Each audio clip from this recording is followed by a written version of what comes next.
وَلْتَكُن مِّنكُمْ أُمَّةٌ يَدْعُونَ إِلَى الْخَيْرِ وَيَأْمُرُونَ بِالْمَعْرُوفِ وَيَنْهَوْنَ عَنِ الْمُنكَرِ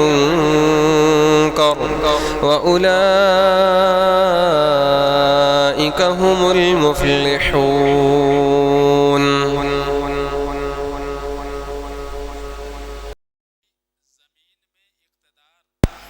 خلافت، حکومت، یہ اللہ رب العالمین کے جانب سے انعام ہے۔ یہ کیا ہے؟ اللہ کا انعام ہے۔ اگر اللہ تعالیٰ کسی کو سرداری دے دے، کسی کو حکومت دے دے، تو یہ اللہ کے جانب سے انعام ہے۔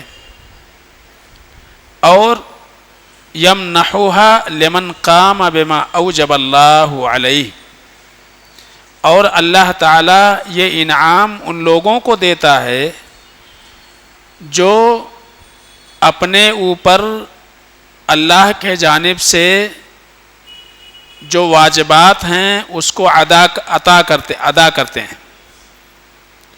یمنحها لمن قام بما اوجب اللہ علیہ، اللہ تعالیٰ نے جو ذمہ داری دی ہے اس ذمہ داری کو پورا جو لوگ کرتے ہیں، یہ انعام اللہ تعالیٰ انہیں دیتا ہے۔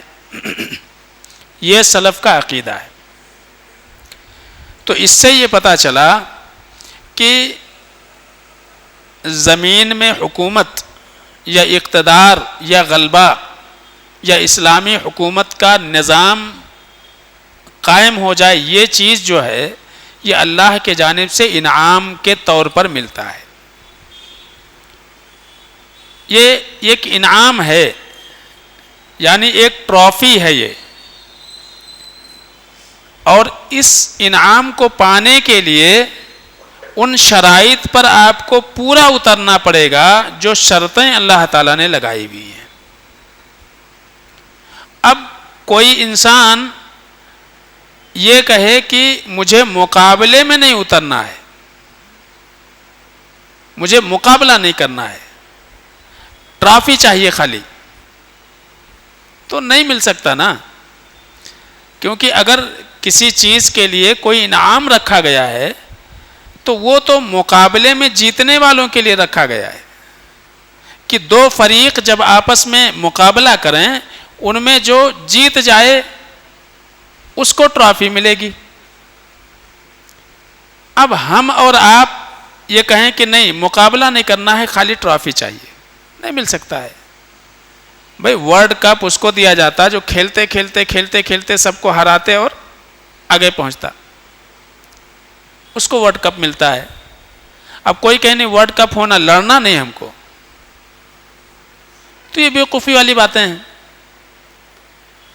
تو واقعی اللہ رب العالمین کے قوانین نافذ ہونی چاہیے، اس میں کوئی شک نہیں ہے۔ اللہ نے اسی لیے پیدا ہی کیا ہے کہ ہم اللہ رب العالمین کے قوانین کو، اللہ کے نظام کو نافذ کریں، یہ مقصد ہے۔ لیکن اس کا نفاذ انسان کو اپنی ذات سے کرنا پڑے گا، اپنی ذات سے کرنا پڑے گا۔ اللہ کے رسول صلی اللہ علیہ وسلم نے زمینی سطح پر صحابہ کا ذہن ویسا بنایا کہ اللہ کی عظمت ان کے دل میں بٹھا دی، اور رسالت کے مقصد کو وہ سمجھ گئے، اور اسلام کی جو اچھائیاں تھیں وہ ان کو سمجھ میں آ گیا۔ تو صحابہ کیا کرنے لگے کہ اگر ان سے کوئی جرم ہو گیا تو فوراً اللہ کے نبی صلی اللہ علیہ وسلم کے پاس پہنچتے تھے، اے اللہ کے رسول صلی اللہ علیہ وسلم ہم سے بدکاری ہو گئی ہے، ہم یہ چاہتے ہیں کہ اللہ کے حدود کا نفاذ ہمارے اوپر کیا جائے۔ تو اللہ کے رسول صلی اللہ علیہ وسلم نے ان کا مزاج ایسا بنا دیا تھا۔ تو زبردستی آپ کسی کے اوپر اسلامی حکومت کو نافذ نہیں کر سکتے ہیں۔ لا اکراہ فی الدین، دین میں زبردستی بالکل نہیں ہے۔ یعنی کسی سماج اور معاشرے میں ایک چیز ہے کہ مثلا آپ اپنے گھر کے سربراہ ہیں، آپ اپنے گھر کے بڑے ہیں، آپ کو نماز کی عظمت سمجھتی ہے، آپ کو گھر میں کسی فرد کو بولنا نہیں پڑتا کہ اذان ہو گئی ہے نماز کو جائیے، کیونکہ آپ کو نماز کی عظمت پتہ ہے، اس کی اہمیت پتہ ہے۔ لیکن گھر میں آپ کے بیوی، آپ کے بچے، آپ کے رشتہ دار، آپ کے بھائی بہن، ان کو بولنا پڑتا، ان کو بولنا پڑتا چلو نماز کو، چلو نماز کو۔ اچھا، وہ اس دن بڑا سکون محسوس کرتے جس دن نماز کے وقت آپ گھر میں نہیں ہوتے ہیں۔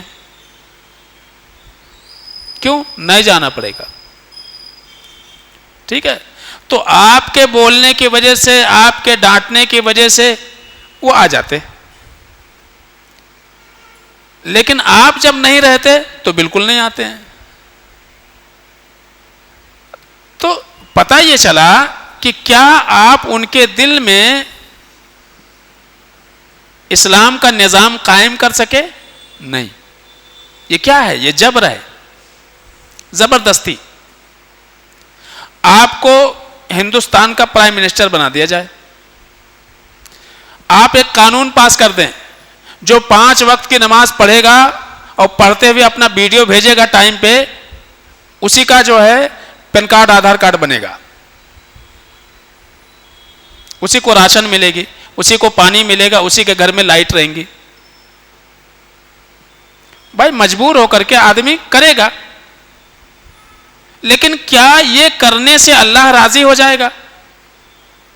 وہ تو جان چھڑانے کے لیے کرے گا، مجبور ہے وہ۔ تو اسلام کا مقصد قطعی یہ نہیں رہا ہے۔ اسلام کا مقصد یہ ہے کہ آپ فرد کے ذہن کو ایسا بنائیں کہ واقعی اسلام کی محبت اس کے دل میں پیدا ہو جائے۔ آپ دیکھیے، ایک انسان سے غلطی ہو گئی ہے، تنہائی میں ہوئی ہے، کوئی دیکھنے والا نہیں تھا، وہاں اس نے بدکاری کر لی۔ اگر وہ آ کر کے خود لوگوں کو نہ بتائیں تو کسی کو پتہ نہیں چلے گا، لیکن اسلام کی عظمت، اسلام کی اہمیت اور اللہ کے سامنے کھڑے ہو کر کے جواب دہی کا احساس اس قدر ان کے دلوں میں تھا۔ اللہ کے نبی صلی اللہ علیہ وسلم کے پاس آ رہے ہیں، اللہ کے نبی صلی اللہ علیہ وسلم، میں ہلاک ہو گیا، میں یہ چاہتا ہوں کہ آپ میرے اوپر حد نافذ کریں۔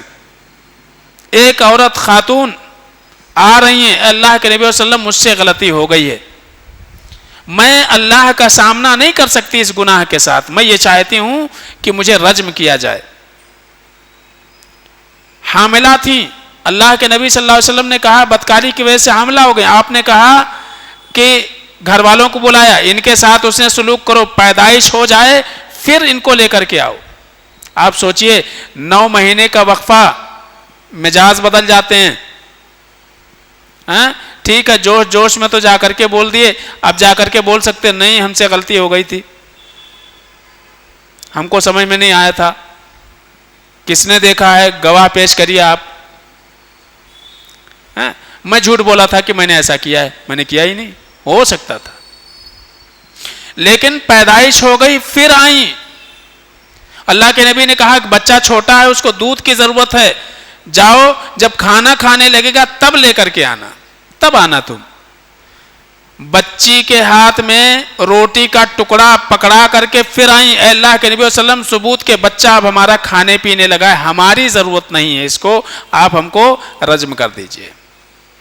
یہ ہے اسلامی حکومت، اور یہ ہے اصلاً حکومت الہیہ کا قیام، کہ انسان کے دلوں کو ایسا بنایا جائے، اسلام کی تعلیم اور اس کی اہمیت، اس کی عظمت کو اس قدر اجاگر کیا جائے کہ واقعی اسلام سے محبت پیدا ہو جائے۔ جب فرد اپنے اوپر اسلام کو نافذ کر لے گا، فرد سارے معاشرے کے لوگ جو ہے وہ اسلام کے تابع اپنے آپ کو کر لیں، ان میں سے کوئی ایک لیڈر بن جائے، یہی تو حکومت ہے، اور کیا ہے؟ یہی ہے حکومت۔ لیکن جبرن زبردستی کی اقتدار ہاتھ میں لے کر کے اور یہاں اسلامی حکومت قائم کریں گے، نہیں ہو سکتا ہے، ٹھیک ہے؟ اور کیسے ہو سکتا ہے؟ اگر آپ کو لیڈر بنا دیا جائے، انہی میں سے مسلمانوں کا ایک بڑا طبقہ اٹھے گا، بھائی شریعت کا فیصلہ کیسے ہوگا؟ جیسے امام ابو حنیفہ رحمۃ اللہ علیہ کے فقہ میں لکھا ہوا ویسا ہوگا۔ دوسرا کھڑے ہوگا، نہیں امام شافعی کے طریقے پر چلے گی حکومت۔ تیسرا کھڑے ہو کر کے کہے گا نہیں امام احمد بن حنبل کے طریقے پر حکومت قائم ہوگی۔ سب لڑ جائیں گے اور کچھ نہیں ہوگا۔ کیا پاکستان اسلامی ملک نہیں ہے؟ ہے نا، وہاں پہ کون سی اسلامی حکومت قائم ہے بھائی؟ وہاں پہ چوری کرنے پر چور کا ہاتھ کاٹا جا رہا ہے؟ کیا نماز کے وقت دکانیں بند کروائی جا رہی ہیں؟ کیا مزار وہاں پہ مسمار کیے گئے کہ باقی ہیں؟ جب اللہ کے نبی صلی اللہ علیہ وسلم کو حکومت ملی، اقتدار میں آئے اللہ کے نبی صلی اللہ علیہ وسلم، تو حضرت علی رضی اللہ تعالیٰ عنہ کو بھیجا، صحابہ کو بھیجا، جاؤ کہیں بھی جہاں بھی قبر اونچی دکھے اس کو زمین کے برابر کر دو، جہاں کہیں بھی بت ہے اس کو توڑ کر کے آؤ۔ خانہ کعبہ میں خود گھس آپ اللہ کے نبی صلی اللہ علیہ وسلم داخل ہوئے اور اپنے چھڑی سے ایک ایک بت کو گراتے جاتے ہیں۔ جاء الحق وزهق الباطل ان الباطل کان زہوقا۔ یہ ہے نفاذ۔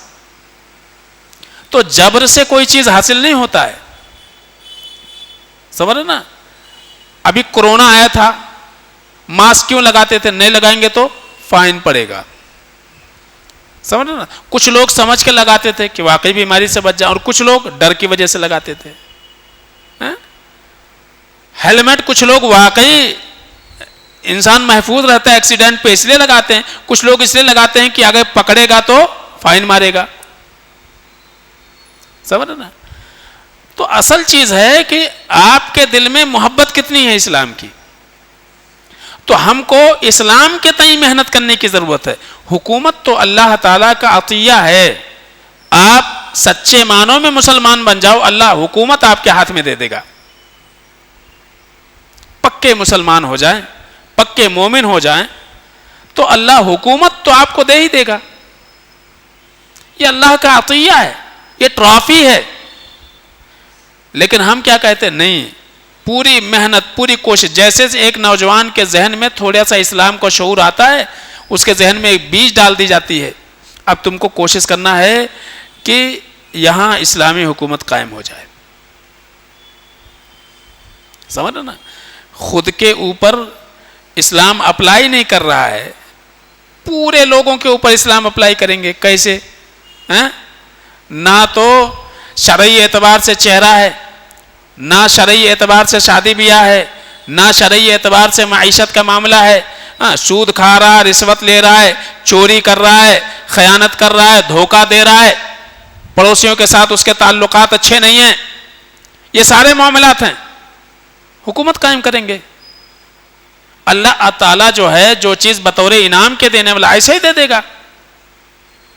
تو ہم کو وہ کرنا چاہیے جو اللہ تعالیٰ نے ہماری ذمہ داری دی ہوئی ہے، باقی اللہ نے جو وعدہ کیا وہ اللہ دے گا۔ تو اللہ فرماتے وعد اللہ الذین آمنوا منکم وعملوا الصالحات لیستخلفنہم فی الارض کما استخلف الذین من قبلہم، کہ یاد رکھو اللہ نے وعدہ کر رکھا ہے کن سے؟ جو لوگ ایمان لائے، وعملوا الصالحات، اور جو لوگ نیک عمل کریں۔ کیا وعدہ ہے؟ لَيَسْتَخْلِفَنَّهُمْ فِي الْأَرْضِ كَمَا اسْتَخْلَفَ الَّذِينَ مِنْ قَبْلِهِمْ، کہ یقیناً ضرور بضرور اللہ تعالی زمین میں اقتدار دے گا، حکومت دے گا، سربراہی دے گا تم کو، جیسے کہ تم سے پہلے لوگوں کو دیا اللہ نے۔ اور وَلَيُمَكِّنَنَّهُمْ لَهُمْ دِينَهُمُ الَّذِي ارْتَضَىٰ لَهُمْ، اور یہ جو دین جس کے اوپر وہ عمل کر رہے ہیں اس دین کو اللہ تعالیٰ غالب کر دے گا تمام ادیان کے اوپر، اس کو مضبوطی دے دے گا۔ وَلَيُبَدِّلَنَّهُمْ مِنْ بَعْدِ خَوْفِهِمْ أَمْنًا، اور اللہ تعالیٰ سارے ڈر اور خوف جو ہے وہ مسلمانوں کے دلوں سے نکال دے گا اور امن کی زندگی عطا فرما دے گا، سمجھ رہے نا؟ شرط یعبدوننی، صحیح معنوں میں میری عبادت کرنے والے بن جائیں۔ مزار پرستی ختم نہیں ہو رہی ہے، قبر پرستی ختم نہیں ہو رہی ہے، اور من پرستی، مرضی پرستی ختم نہیں ہو رہی ہے۔ لا یشرکون بی شیئا، میرے ساتھ کسی بھی قسم کی شراکت نہ کریں. تو اللہ نے جو ذمہ داری ہم کو دی ہے ہم وہ کریں. اللہ نے جو وعدہ کیا وہ اللہ وہ وعدہ اپنا پورا کرے گا. تو سلف کا یہ طریقہ تھا, ان کا یہ عقیدہ تھا کہ روئے زمین میں حکومت, سرداری, یہ کیا ہے؟ اللہ کے جانب سے انعام ہے, اور یہ انعام اللہ تعالیٰ انہیں دیتا ہے جو اس ذمہ داری کو نبھاتے ہیں جو اللہ نے ان کے ذمے میں لگائی ہے. یہ ہے اصل تربیت کہ ہم اپنے گھر والوں کے ذہن کو ایسا بنائیں کہ وہ ہمارے ڈر سے نماز نہ پڑھیں, ہمارے ڈر سے روزہ نہ رکھیں, اللہ کے ڈر سے نماز پڑھیں, اللہ کے ڈر سے روزہ رکھیں, اللہ کے ڈر سے جو ہے وہ گھروں میں اسلامی احکامات کو نافذ کریں. ایسا نہیں کہ ہم ہیں تو ٹھیک ہے, گھر سے باہر رہتے ہیں تو اپنی من مرضی گھر میں جیسے چاہتے ہیں رہتے ہیں, سمجھ رہے نا. تو حجاب کی اہمیت پیدا ہو جائے تو آپ کو تاکید کرنے کی ضرورت نہیں ہے, ورنہ حجاب کی اہمیت دل میں نہیں ہے تو آپ کے سامنے ہیں تو نقاب میں ہیں, لیکن کہیں گئے باہر تو حضرت نہیں دیکھ رہے, باقی سارے لوگ دیکھیں, کوئی حرج نہیں ہے. آج حالت کیسی بن چکی ہے, پہچان کا آدمی نہیں دکھا, باقی پوری دنیا دیکھے چلے گا. ہوتا ہے نا. ہاں, حجاب خالی ان سے ہے جن سے پہچان ہے, جن سے پہچان نہیں کون پہچانتا؟ کچھ نہیں. تو کیوں ایسا ہے؟ اس لیے کہ اسلام کی عظمت, اسلام کی محبت دل میں نہیں ہے. تو اصل چیز ہے کہ اسلام کو سمجھیں, واقعی اس کی عظمت کو دل میں بٹھائیں, اور اللہ تعالیٰ راستے آسان کر دے گا. اللہ سے دعا ہے کہ العالمین ہم سب کو نیک عمل کی توفیق عطا فرمائے. آمین یا رب العالمین. کل بھی انشاءاللہ درس رہے گا, آئیے آپ لوگ.